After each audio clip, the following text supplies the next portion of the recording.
In a bustling town surrounded by golden sand dunes and palm trees, there lived a cheerful and kind-hearted girl named Aisha. Aisha loved Ramadan more than any other time of the year. She loved the smell of delicious food at iftar, the sound of the Quran being recited, and the feeling of peace that filled the air. But most of all, Aisha loved doing good deeds during Ramadan. Her parents had taught her that Ramadan was not just about fasting from food and water, but also about becoming a better person by helping others and doing good things.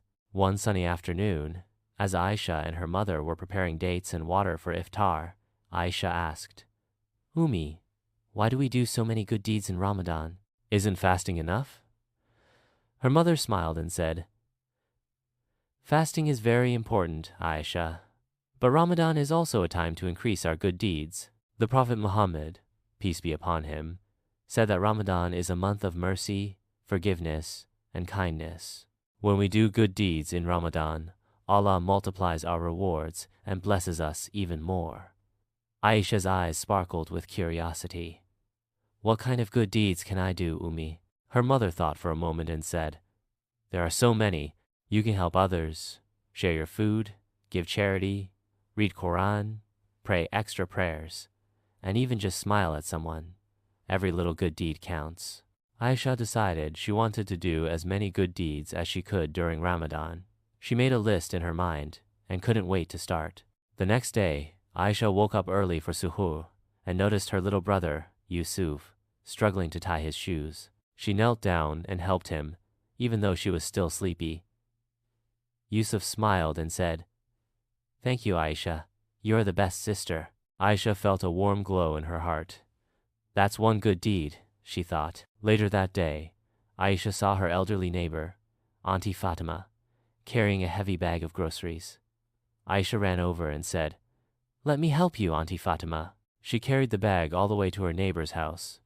Auntie Fatima patted her head and said, "May Allah bless you, my dear. You're such a good girl." Aisha smiled. "That's two good deeds." In the evening, Aisha's mother was busy cooking for iftar.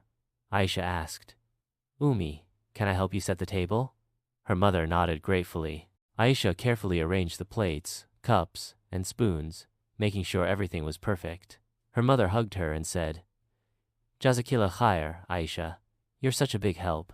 Aisha felt proud. That's three good deeds. After iftar, Aisha's family went to the mosque for Tarawih prayers.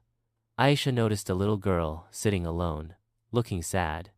She walked over and asked, "Are you okay?" The girl whispered, "I forgot my Quran at home, and I don't have one to read." Aisha quickly ran to her bag and handed the girl her own Quran. "Here, you can use mine," she said. The girl's face lit up with joy.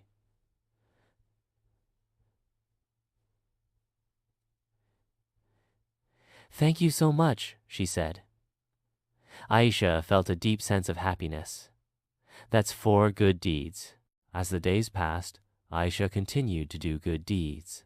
She shared her toys with her friends, helped her father clean the yard, and even saved some of her pocket money to give to a charity box at the mosque.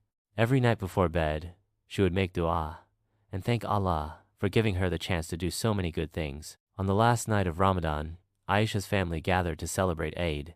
Her father looked at her and said, "Aisha, I've noticed how hard you've worked this Ramadan to do good deeds. I'm so proud of you." Aisha smiled and said, "I just wanted to make Allah happy, Abba. And I feel so happy too." Her father hugged her and said, "That's the beauty of good deeds, Aisha. They not only bring us closer to Allah, but also fill our hearts with joy and peace." The end.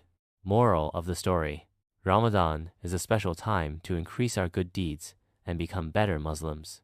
Whether it's helping others, sharing what we have, or simply being kind, every good deed brings us closer to Allah and fills our hearts with happiness. Let's all try to do as many good deeds as we can, not just in Ramadan, but every day of our lives.